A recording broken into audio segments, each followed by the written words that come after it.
इनकी सिक्योरिटी लगी। हनुमान जी बोले किसकी? पेड़ों की। पेड़ों की क्यों लगी? बोले यहां फलाहार पे रोक है, मतलब फल खाने पे रोक है। तो हनुमान जी हंस के बोले माता गजब है लंका, फलाहार पे रोक है, मांसाहार फ्री है। हाँ, हाँ, गजब है लंका। और हमें लगता है रावण राज्य और राम राज्य का यदि भेद किया जाए तो यही भेद है, जहां पर मांसाहार के भोजन को बढ़ावा दिया जाए समझ जाना रावण राज्य है, जहां फलाहार को बढ़ावा दिया जाए समझ जाना राम राज्य है। और अभी वर्तमान में बुरा न मानना, अब तो बहुत कंट्रोल हो रहा। हमारी गाय माता कट रही जगह जगह, गौ माता के लिए बूचड़ खाने बने, कट रही। तो कई बार गौ माता जिस प्रदेश में कटती हमें बहुत बुरा लगता। हमें लगता ये तो रावण राज्य में ऐसा होता था जैसा अब हो रहा है। भैया जहां गाय माता को काटा जाए और सत्ता सरकारें चुप रहें समझ जाना रावण राज्य है। लेकिन भैया जहां गाय के प्रति भाव स्वभाव जागृत हो जाए, गौ को माता की तरह पूजा जाए, समझ जाना यही राम राज्य है। धन्य है हनुमान जी महाराज। बोलो सीताराम। और हनुमान जी बोले माता बड़ा गजब का देश है। बोले क्यों? बोले बताओ फलाहार पे तो रोक है, मांसाहार फ्री। गजब का देश है। कोई बात नहीं माता, आप हमें आज्ञा दो, हम निपट लेंगे। माता जानकी जी बोली बेटा ये राक्षस खतरनाक है। हनुमान जी बोले हम भी खतरनाक है, और हो भी क्यों ना, जिनका नाम ही है बजरंग बली। क्या नाम है? बोलो बोलो बोलो बोलो।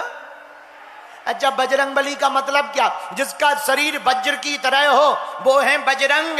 और भैया बजरंग बली तोड़ देते हैं दुश्मनों की नली और शत्रुओं में मचा देते हैं खलबली, इसलिए लोग कहते बजरंग बली। आहा, तो हनुमान जी महाराज की।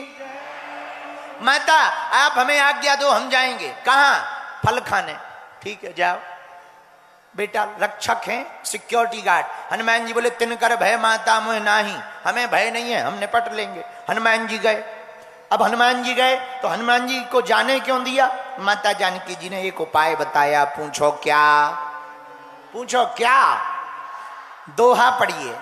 देखी बुद्धि बल निपुण कपि, कहो जानकी जाओ, रघुपति चरण हृदय धरी, तात मधुर फल खाओ। बेटा राम जी के चरणों को हृदय में रखकर जाओ और फल खाओ।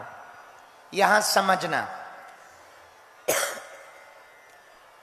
हनुमान जी ने कहा भूख लगी तो माता ने कहा कि ये फल और पेड़ रावण के हैं। हनुमान जी बोले रावण के नहीं है, आपके। लेकिन क्या गजब की बुद्धि माता जानकी जी ने लगाई। बोले ना तेरा है ना मेरा है, ये सब राम जी का है। इसलिए तो कहा रघुपति चरण हृदय धर, तात मधुर फल खाओ। न मेरा है न रावण का है, बेटा राम जी का है और सारा संसार राम जी का है। तो जो जो दिखाई पड़ रहा वो सब भगवान का है। इसलिए जा करके राम जी का स्मरण करके हृदय में राम जी के चरणों को रख करके फल खाओ। बोलो सीताराम। जोर से बोलो। इस बात पे हम एक बात और बोलें, कह दो। बोलो बोलो। तुम्हें निवेदित भोजन करही, प्रभु प्रसाद पट भूषण धरई। जो भगवान को अर्पित करके कार्य करेगा, जैसे भोजन बनाती माताएं, भोजन रोटी तो बनाती हो तुम लोग के? नहीं बनाती हो भाई? हर बोलो, रोटी बनाती हो? हाँ रोटी। अच्छा, जगह जगह नाम अलग अलग है। कुछ लोग माताएं कहेंगी अपने पति से खाना खा लो, खाना। अच्छा, खाना खवाओगे तो खाना तुम्हें खाएगा। भोजन ठीक है, पर भोजन भी बचाना पड़ेगा। एक उपाय है, ना खाना ना भोजन, उसको यदि प्रसाद बना दिया जाए तो हमें लगता तुम भी तृप्त होगे, घर भी तृप्त होगा, और प्रसाद जिसके भी मुख में जाएगा उसकी बुद्धि की शुद्धि हो जाएगी। मिठाई तो वही है। जो मिठाई दुकान पे मिलती मिठाई वही है, लेकिन वही मिठाई जब दुकान से लेते हैं तो मिठाई रहती है, लेकिन वही जब लेटे वाले हनुमान जी के चरणों में स्पर्श करा देते हैं तो वो प्रसाद बन जाती है।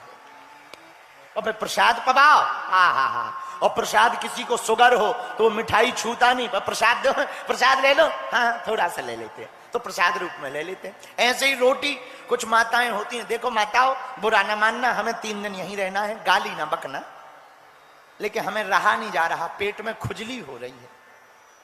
माताओं की आदत होती है भोजन बनाते समय 20 प्रवचन सुनाएंगे और भोजन पर प्रभाव पड़ता है। रोटी प्रसाद बनाते समय जैसा सोचोगे भोजन पाने वाले पर वैसा ही प्रभाव पड़ेगा। और कुछ माता तो पति देव भी महाभारत ही बांच दे।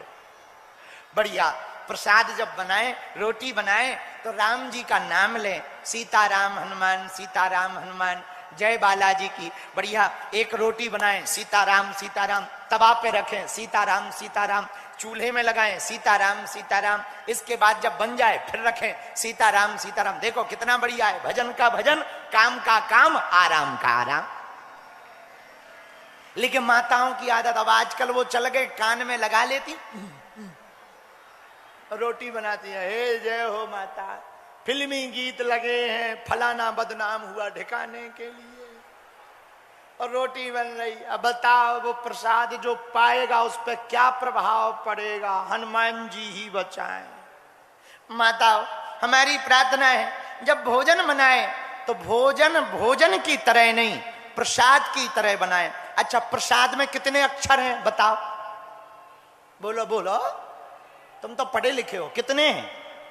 3। कौन कौन? प्रा सा, प्रा माने प्रत्यक्ष, सा माने साक्षात, दा माने दर्शन। जिसको पाकर के साक्षात दर्शन का अनुभव हो वही भगवान का प्रसाद है।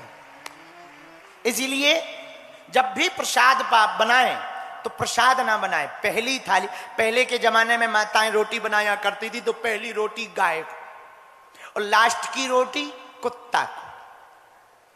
आज का जमाना बड़ा उल्टा हो गया। आज के जमाने में पहली रोटी तो खुद ही खा जाती है, मतलब हम गाय हैं, और अंतिम रोटी स्वामी जी को। इससे आगे नहीं बोलेंगे क्योंकि हमें 2 दिन रहना है, आफत मोल नहीं लेनी है। पहले के जमाने में गाय माता की रोटी, हमारी माता जी तो अभी भी निकालती, यहाँ भी बहुत माताएं ऐसी बैठी होंगी जिनके घर पे पहली रोटी गाय को निकलती होगी। हमें भरोसा है जो नहीं है वो आज से मान जाएंगे, ये भी हमें भरोसा है, हाँ ये भी हमें भरोसा है। तो अगर हम पहली रोटी गाय को निकालें, फिर पहली थाली भगवान को लगा दें, घर में जो ठाकुर जी हैं, हनुमान जी हैं, बालाजी हैं, सन्यासी बाबा हैं, उसी थाली का प्रसाद थोड़ा थोड़ा सबकी थाली में रख दें तो वो प्रसाद हो जाएगा।